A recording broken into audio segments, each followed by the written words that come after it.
Hello tout le monde, je suis ravie de vous retrouver dans cette nouvelle vidéo. Aujourd'hui on va parler de Bali, puisqu'il faut que je vous explique un peu le compte rendu de ce qu'a donné la visite à la clinique vétérinaire. Je suis désolée, peut-être que vous allez entendre un chien au loin, il y a un chien qui aboie dans les bois, je sais pas pourquoi. Donc peut-être que vous allez l'entendre en fond. En tout cas, je vais aller voir s'il n'a pas été abandonné. On va partir faire une petite balade avec Bali et donc par la même occasion, j'irai vérifier ça. Je trouve ça très bizarre que ce soit un chien qui aboie en plein milieu des bois comme ça. J'ai voulu passer une tête, il y avait l'air d'avoir un monsieur pas très loin des aboiements. Du coup, je me suis dit je vais faire demi-tour et je verrai ça tout à l'heure quand je partirai avec Bali. Donc comme je vous le disais, je vais vous parler du compte rendu parce que ça y est, on a trouvé pourquoi Bali était coincé.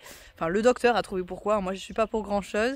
J'ai tout le compte rendu avec les radios, etc. Donc c'est génial, j'ai vraiment toutes les images, c'est trop bien. Je pars, comme je vous l'ai dit, avec une base de comment Bali est à 19 ans à l'intérieur, j'ai envie de dire. Donc ça c'est trop bien. Et même les chevaux sont interloqués par le chien qui aboie. Bah oui, qu'est-ce que c'est que ce chien? Hein, mon chat? Bah tu t'en vas. Je trouve ça bizarre hein, aussi. Je comprends pas. Et vous, comment allez-vous? C'est pas votre vidéo aujourd'hui, mais bon, c'est pas grave. Ça va bien, oui. Ça a l'air d'aller en tout cas. Et toi mon chat? Bon, il vit toujours sa meilleure life. Hein. Hein, on est pas mal. Par contre, on avait un bonnet aux dernières nouvelles quand je vous ai laissé dans le pré hier. Il y a du bruit partout. Vous aviez un bonnet anti-mouche. Vous ne l'avez plus sur la tête. Pourquoi? Avez-vous une bonne raison? Mais oui, du coup, tu vas vouloir te frotter. Mais ça, c'est pas mon problème. Moi, j'aimerais bien que tu me dises où il est. Ce panier...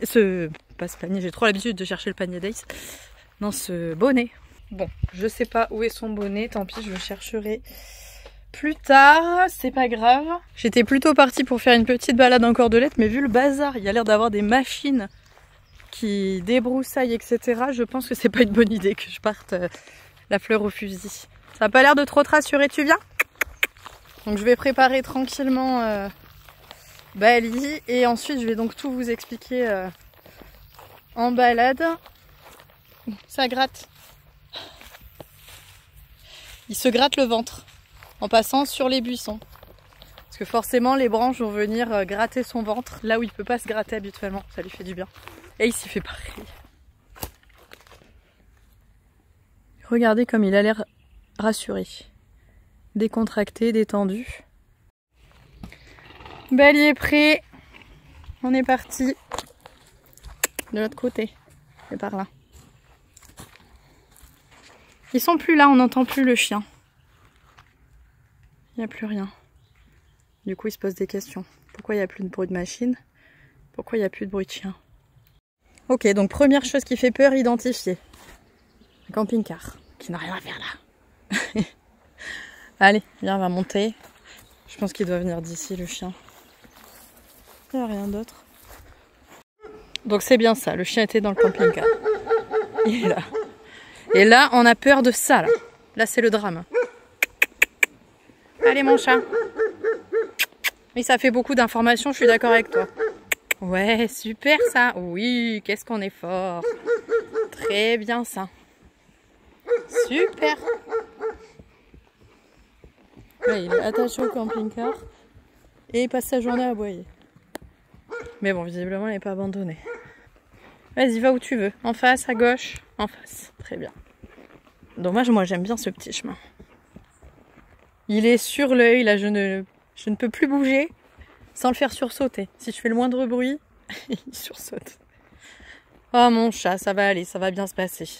Du coup, je voulais en profiter donc pour vous parler du pourquoi, du comment, suite à la visite vétérinaire qu'il a fait, que vous avez d'ailleurs dû voir en vidéo, puisque je vous ai tout partagé, les soins, etc. Et je trouve que c'est des vidéos qui sont rares et donc très intéressantes de par le contenu. Enfin, voir un cheval dans une salle d'examen, se faire plusieurs radios ou des échographies, je trouve ça toujours fou. Du coup, je vous ai tenu au courant assez rapidement sur Instagram, mais YouTube, vous êtes un petit peu en retard, comme d'hab. Il y a un petit décalage entre les infos que je vous propose sur Instagram et celles que je vous sors sur YouTube.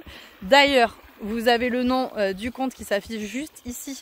Si jamais vous voulez nous rejoindre également sur Insta, ce sera avec très grand plaisir. Je vous partage régulièrement du contenu, en story notamment, et quelques petits posts.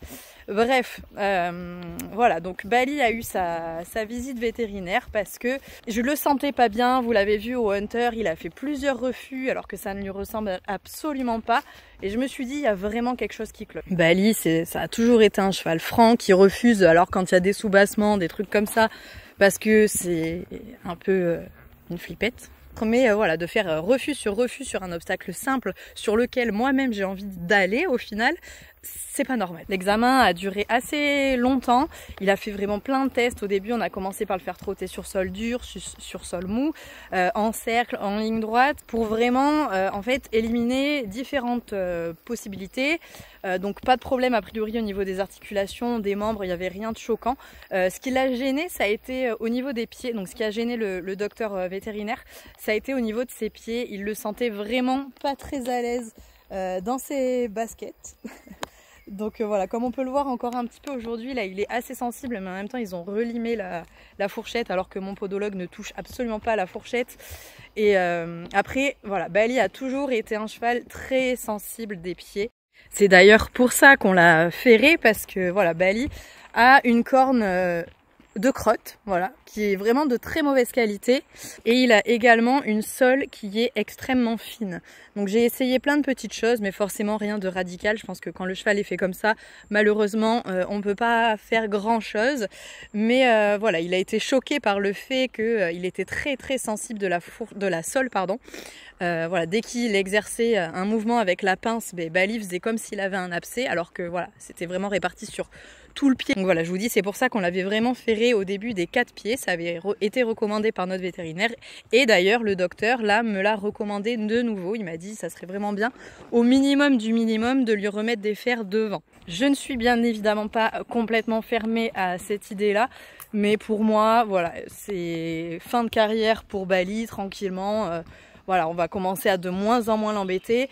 Donc je trouve pas ça hyper intéressant de lui remettre des fers pour ce qu'il va faire, quoi, au final. Et puis c'était pas le problème principal. Voilà, il m'a dit, si vous voulez le mettre dans le confort, effectivement il serait mieux avec des fers. Donc ce qu'on va faire, c'est que je vais lui mettre des hipposandales vraiment très souvent. Regardez-moi ce petit chemin, comme il est trop mignon. J'aime trop quand on est un peu à l'ombre. Là en plus il fait un peu chaud. Forcément c'est très agréable. Donc il a continué de faire des examens et notamment des radios, puisque il y avait rien d'évident, et c'est pas juste une petite sensibilité des pieds comme ça qui va faire que Bali est gêné pour sauter ou des choses comme ça. Surtout que c'est un terrain de très très bonne qualité là où il était. Radio, il a rien trouvé au niveau des membres, il s'est dit non, c'est sain. Donc je suis très contente, j'ai un cheval qui est sain au niveau des membres, c'est fantastique, j'adore. Ah mais c'est pour ça qu'il y avait du bruit, regardez-moi ça. Ben oui, en fait avant c'était plein de broussailles entre les pins, et là ils ont tout dégagé. Donc il y a des grosses machines qui ont dû passer et retourner un peu tout le terrain, donc forcément ça fait du bruit. Ben oui, vous voyez, au lieu d'être tout comme ça, c'est bien dégagé, bien éclairci. Donc rien au niveau des membres, et il a fait une radio du dos. Première partie, rien à déclarer, garrot, dorsal, aucun problème. Par contre, la deuxième partie du rachis, donc lombaire, sacré, coccygienne, là ça a posé problème. Il a dit ouh là là, là il y a un souci, et là c'est bon, on a trouvé, je suis content. À mon avis, il a une bonne arthrose lombaire. Donc une arthrose, forcément, c'est douloureux, ça peut les coincer. Donc c'est simple, c'est juste derrière la selle. Les vertèbres que vous avez juste ici, après les dorsales et avant les sacrés qui sont ici. Petite gêne en fait. Et donc en fait de l'arthrose, c'est tout simplement deux os qui viennent se toucher, où il n'y a plus de coussinet, d'amorti entre les deux, et les deux os s'abîment en frottant tout le temps l'un contre l'autre. En fait, ils se rongent l'un et l'autre, et voilà, donc forcément ça crée des douleurs. Il m'a dit on peut faire des infiltrations, on peut vraiment traiter, faire des anti-inflammatoires, etc. Je suis pas hyper fan de ce genre de choses. Je préfère prendre là la température avec mon podologue, avec mes 2 ostéos, afin de voir vraiment quels produits je peux utiliser. Il m'a conseillé également des produits vétérinaires voilà, pour le soulager, pour traiter un peu ça, pour l'aider à refaire de l'os. Mais bon, le problème restera à vie. Il n'y a pas de soins à faire si ce n'est l'empêcher d'avoir mal, mais ça détruira quand même son os. Ça, voilà, ça n'empêchera pas le problème, quoi. En gros, je vais plus le faire sauter, l'amener en concours, etc. J'ai envie maintenant en fait de le laisser tranquille et ben voilà, exemple. Préviens. J'aimerais juste finir par faire du travail en liberté et voilà, comme je vous le disais, sortir en cordelette, faire des balades comme ça et développer le travail de cirque entre guillemets. Voilà, vraiment qu'on s'amuse sur ce plan-là, mais plus qu'on soit dans la pseudo-performance, si un jour on a été dans la performance, parce que je crois que ça n'a jamais été trop le cas. Mais voilà, il n'y a pas de contre-indication, je ne suis pas interdit de le monter, et au contraire, il faut qu'il continue de vivre correctement et normalement, comme un vrai cheval, pas être enfermé au box, sinon l'immobilité, le fait qu'il reste plus statique, ça peut vraiment être très nocif pour cette arthrose. Donc voilà, il faut marcher, il faut se faire plaisir, mais sans aller là où c'est douloureux et là où il sera gêné, quoi, hein, concrètement.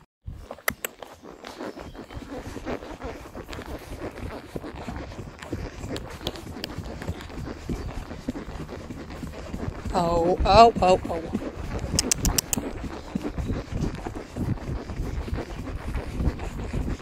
Et on est arrivé à la maison. Il n'y a pas Ace pour nous accueillir, il est pas là? Je monte pas le... Eh bien oui, je parlais de toi.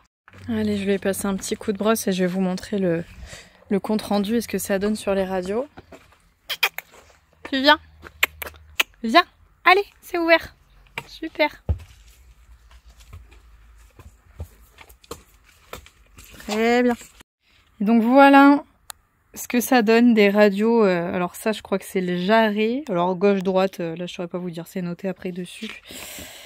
Le pied, le sabot. C'est intéressant quand même. Donc là, c'est la vue de profil en haut et la vue de face. Alors là, il y a des vis, etc. Vous voyez des trucs bizarres, mais c'est juste la planche qu'il y avait en dessous de son pied pour le caler. J'ai oublié de vous dire aussi, il lui a fait un dépistage de la maladie de Cushing. Il l'a pas, donc c'est plutôt un bon point, mais avec tous les abcès qu'il a fait, etc., il avait un gros doute là-dessus aussi, donc voilà, pas de souci. Donc voilà, vous avez un peu le compte-rendu de cet examen, tout ce qui s'est passé, les décisions que je vais prendre, voilà, les différents axes vers lesquels je peux aller. Dans tous les cas, je vais vraiment rester dans quelque chose de doux. Je me vois pas rentrer dans des soins de fou et essayer de voilà, les infiltrations. J'ai vraiment pas envie de rentrer dans ce type de soins là. C'est pas quelque chose que j'affectionne particulièrement. Je pense que là, il y a plein de choses à faire avant. Donc voilà, vous avez le gros bilan de ce qui s'est passé pour Bali. Je pense avoir répondu à la majorité des questions que vous vous posiez à ce sujet-là. J'espère que ça aurait été plutôt clair. Même s'il y avait pas mal d'infos, je pense que c'était assez simple à comprendre, du moins je l'espère. Et c'est donc là-dessus qu'on va arrêter cette vidéo. J'espère bien évidemment une nouvelle fois qu'elle vous aura plu. Je vous fais à tous de très gros bisous et on se retrouve bien évidemment très vite dans une prochaine vidéo. Salut!